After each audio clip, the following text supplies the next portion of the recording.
What's up guys, today on Rebels Off-Road we will be changing out the front wheel bearings on our Kawasaki KRX. Stay tuned, drop a like, and subscribe for more great content. Let's get into it. These are some of the tools we're going to be using. We have our impacts. This is our mid-torque, and then the right angle Milwaukee impact wrenches. We like those.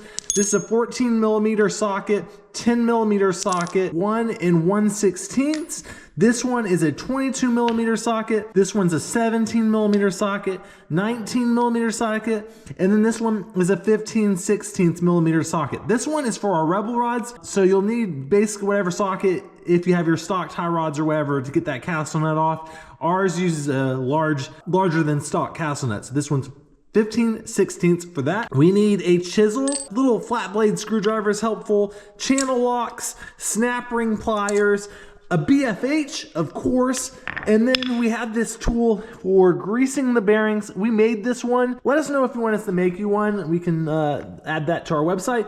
A grease gun, and then something to add a little heat. Definitely helps for both methods, but for one of them you definitely need heat. There's two different ways of doing this. One is with a shop press, so you'll need access to a shop press, whether you own one or take your bearings down to an auto store to use their shop press. Sometimes you can do that for a small fee, or a die grinder or something small to get in and cut metal. You also probably want something to secure things up out of the way. I like to use bungees or some ratchet straps, stuff like that, just to hang things from the machine to get them up and out of the way. Also need a jack and some jack stands. I don't know why I always seem to forget that.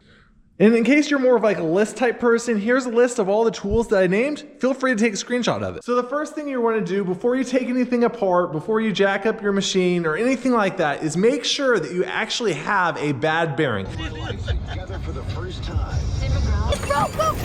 There's some other suspension stuff that it could be, and you just want to make sure that the bearing is bad before you go and replace it. So that's what we're going to do right now. And you can do this a couple different ways, but what I like to do is jack up the machine so that the tires are off the ground like that. Put jack stands under it for safety.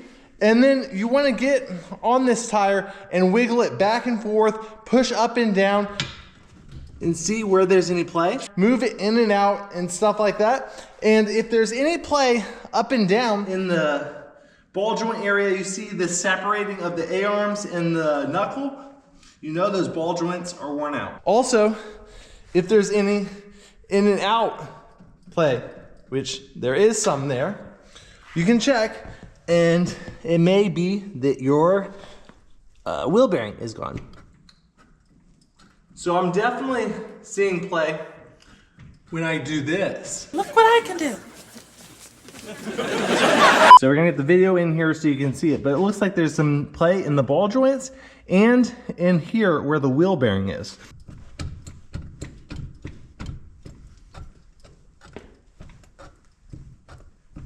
This area moving, that's from the wheel bearing, and then down in here, the ball joint is flexing. Now we showed you how to replace the ball joints in the last video, so this one's just gonna be for the bearings. So rather than buying those expensive Kawasaki bearings, What could it cost? $10? we went ahead and ordered these timken bearings. The box is a little beat up, but no big deal. And they were much less expensive than the Kawasaki boxed bearings. And when I opened it up, I noticed it says NSK on it, which that's another very high quality bearing. Not Timken. All those brands are extremely high quality, made in the US or in Japan, and those are going to be your best quality bearings. So also very inexpensive.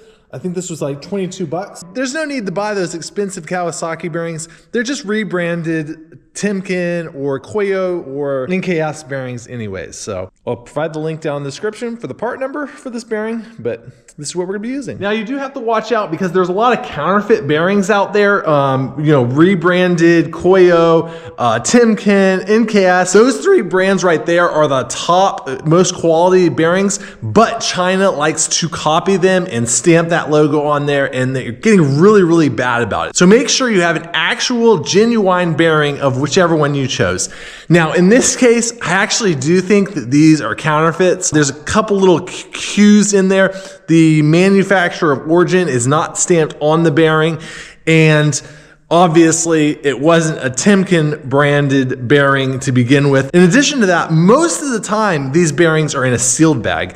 In this case, it was not. So all those are little cues to me that these are counterfeit bearings, but you know, we don't really have time to mess with sending them back. It took long enough for us to get them, so we're gonna go ahead and put them in there, but beware of counterfeits. The part number I provide is an actual Timken part number, but the Chinese do like to counterfeit it, so beware. So of course you gotta get the tire off. To do that, obviously you already have your machine jacked up and jack stands under it. Take off that tire, and then the next thing you're gonna do is remove the caliper. So there's these two 14mm bolts back here. We're gonna go ahead and remove both of those and slide that caliper out of the way.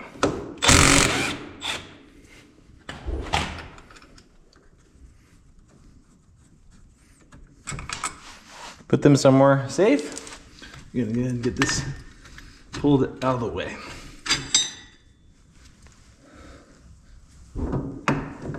Next thing you're gonna do is get this cotter pin out for the axle nut.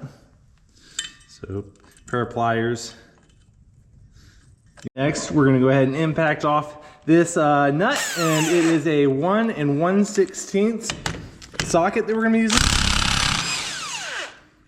Take that off, and the washer, and this should slide right out. If this doesn't slide out, you can always use a dead blow and hit on the axle a little bit, and it'll free it up. Okay, so then this washer here, set that aside as well. All right, so next we're gonna be removing this castle nut on the lower A-arm. There normally is a cotter pin here. Ours got missing when we went to go replace that axle, so we don't have it there, but it's a 19mm castle nut, and so we're gonna go ahead and get that off. I do highly recommend using your cotter pins and using new cotter pins whenever you can. So next you want to take a BFH and hit here on the knuckle. That'll allow the ball joint to free up and the A-arm should drop.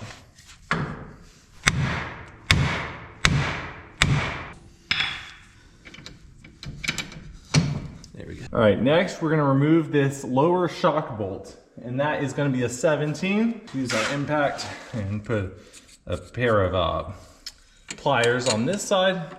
Go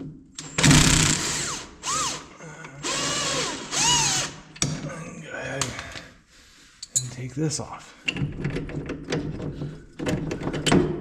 go. Okay. Now we can go ahead and secure this up and out of the way. We're gonna go ahead and remove the castle nut for our Rebel rods. 1-ton tie rod ends. You can check those out on our webpage if you haven't seen them yet. They're one of the biggest upgrades you can do for Kawasaki tie rod steering. But we're gonna go ahead and take out cotter pin there, and then it's a pretty massive bolt here. They are the only ones with the full-size truck outers and fully serviceable, greasable, all that fun stuff. So this is not gonna be your stock tie rod setup, but we are gonna be using 15/16 to go ahead and get that castle nut off, which is the size for our Rebel rod. And then like with the ball joint, we're gonna use the BFH and loosen up that end. And get that out of the way. All right, now we can go ahead and get this axle out of the way. Knuckle up here, kind of secured. We're gonna go ahead and remove this cotter pin here in the upper ball joint there, and go ahead and remove that out. Okay. All right, next up, we're gonna go ahead and remove the upper ball joint castle nut. And so we already removed the cotter pin, and we're gonna use this extension with a 19mm socket, go up through the hole at the lower left, and use our impact to go ahead and spin this free. This bottom area was open because we were doing the ball joints as well, but if this area isn't open because you aren't doing the ball joints, usually just a regular old socket wrench can get in there and loosen that up. Sometimes it will spin, and if it does spin, then you can probably just get like a wobble drive or something like that, one of those wobble extensions in there, and use an impact.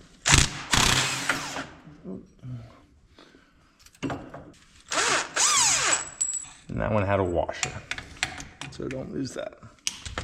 Now there's a little bolt here that holds the brake line on. I believe it's 10 millimeter. We're gonna go ahead and get that off as well. There we go. Got that little bolt out. Get to that in a second. So now we're gonna go ahead and take our BFH again, and we're gonna hit on the knuckle again, and hopefully this ball joint will come free.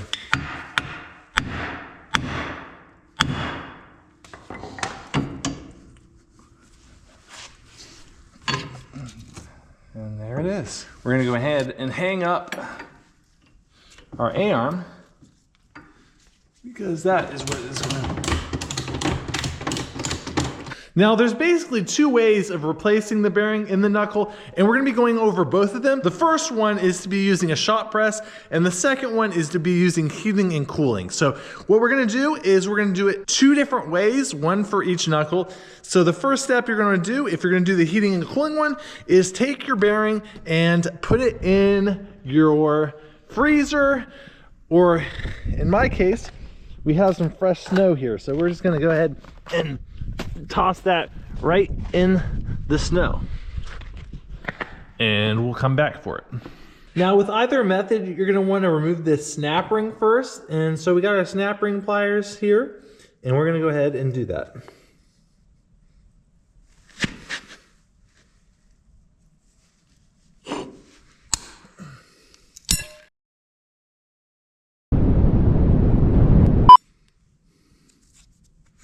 All right. So this is going to be your first option, which is a shot press. A lot of times, you know, auto stores and stuff like that will charge you a small fee to push the bearings out and reinstall the new ones. I have my own shot press, and you know, you can get one at Harbor Freight. I think they go for around 100, 150 bucks. I'm not really sure these days, but that's what I'm going to use. Got a little adapter here set up. That is from our ball joint press kit, but that will work for these bearings as well. And so we're just gonna go ahead and push that out and install the new one.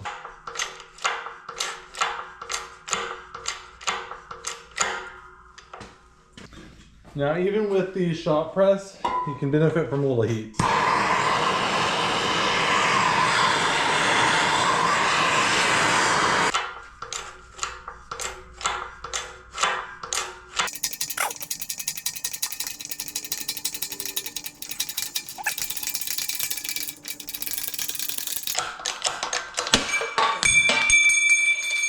And there it goes. One wore out bearing out. All right, so we're about to press this bearing into the knuckle. I just want to show the setup. So I got that same little adapter with this, and then this is a bearing race. This is all just to space it out. Force comes directly down from the press. So it's supporting around the rim of that bearing area. So, all right, gonna stick a piece of metal on there and stick the press in.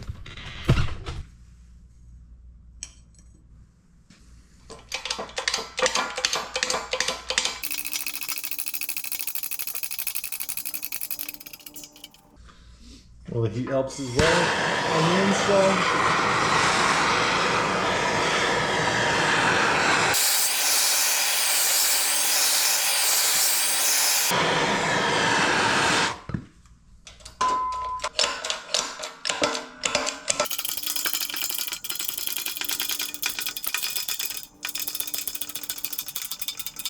Once you get to flush, back off and take the old bearing, what's left of it, throw that on top. And use that to press it in the rest of the way, because it's got to go below the surface of the knuckle. So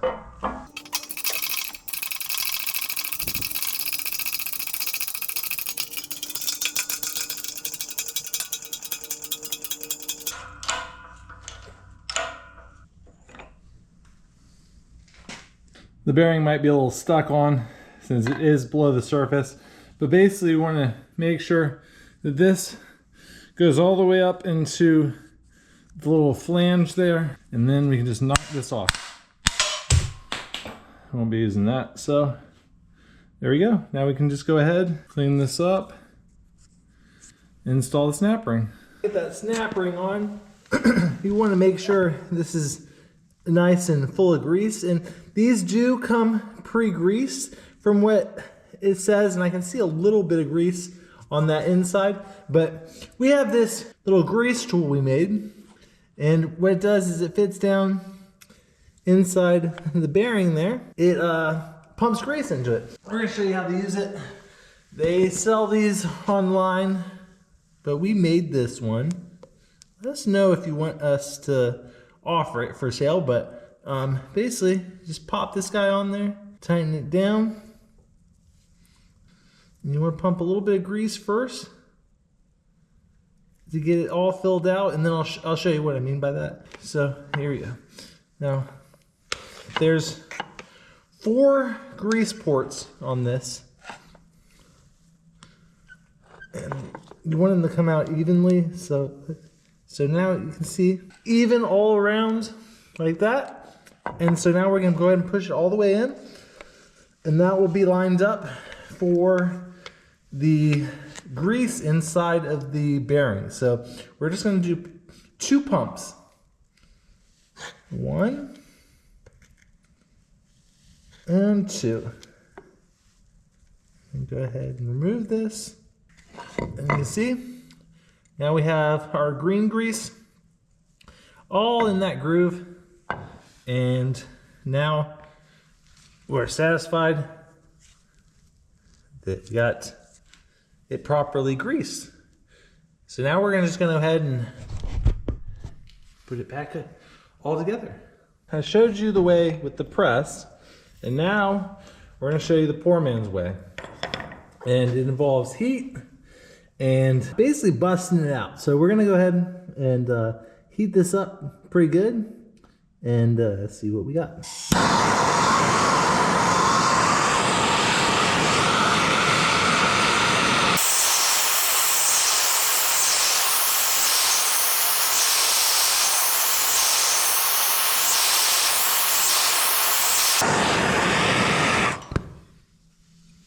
And basically, we're just going to go ahead and destroy this bearing. Get it out.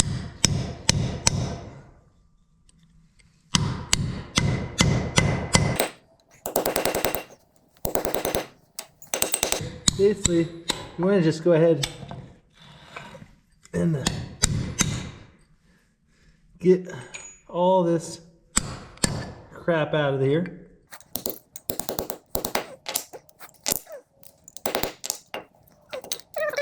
These rollers and balls and everything in there, like that. And then you'll be left just the race. So then at this point, you'd make a little slit through here, being careful not to damage the actual knuckle, but just enough to kind of cut through most of this little race here. And you'd use a little die grinder or something with a little cutoff wheel in there. And then you'll be able to use a chisel and pop that out. So we unfortunately forgot our die grinder, couldn't find it in time. So we're gonna go ahead and press out that race. That is gonna be the easiest way if you do have a press available to you. However, if you do have a die grinder, you can do it that way as well. You just kind of score along that edge there. So here's what we're gonna do. We got our bearing in the snow over there. Obviously you can use your freezer or whatever if you don't have weather conditions like us. And you'll put a little tiny dab of grease right in here, and then we're gonna heat it up. So we're gonna heat up all around really, really good. This is gonna expand the metal out, relax it a little bit.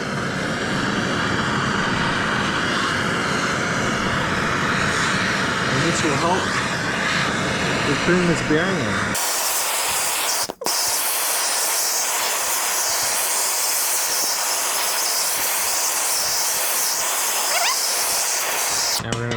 that bearing. Now we're just gonna quickly put it in there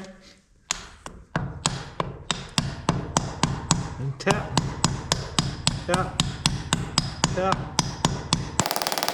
Then we're gonna use our old bearing and really hit on it.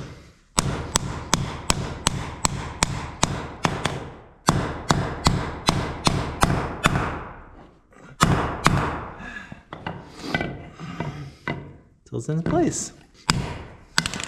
And that bearing is now ready to be cleaned up and greased. We only do this if we don't have availability for a press, but as you can see, it does work just fine, and this bearing is just fine. So we'll go ahead and grease it up. Once you get it greased up and the snap ring back on, basically you're gonna put the knuckle back on the machine, put the brakes back on, all of that fun stuff, just exactly the reverse of taking it all apart, and that is the job. I mean, it can't be any more simple than that. If you found today's video helpful, go ahead and smash that like button and subscribe for more great content. Check out rebelsoffroad.com. I'll post a link down in the description. We have a bunch of great merch on there, parts, tools, accessories. Check it out, and we'll see you. Cause I'ma live life for the fight, yeah, I'm here to get it. I got drive, got sight, always have a vision. I go by at night, I be in my feelings. I'ma be fine, need time, and I'll soon be winning.